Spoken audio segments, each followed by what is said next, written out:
পাড়ার এলাকা সালটাল জন্মাইছি তা মনে করলাম আমার খালি ঠান্ডা খাওয়ায় না আর এই এলাকার মানুষ মনে হয় চা সহকারে পান সহকারে বিষ সহকারে খাইতে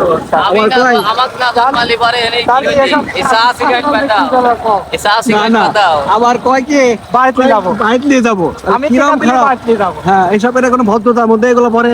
ভদ্র সমাজ আমার সেগুলো বলবে বলেন ব্যাগ পাইছি আপনি এই কথা চা খাওয়াইলো কি আপ পয়েন্ট আবার সিগারেট খাওয়া পড়ছিল খালি ঠান্ডা জিনিস খাই না কই বাড়িতে যাবো ঠান্ডা তাহলে আমরা নিয়ে আলাদা খাবো না ও ফাঁকে যায় ওটা দেবো না বাসা নিয়ে যাওয়ার কথা কইছে না আমরা দুজন খায় পরে যদি একটু বাসে রাস্তা আমাকে দিয়ে দিবেন পলাইতেছে দেখছেন বাইক চালাইতেছে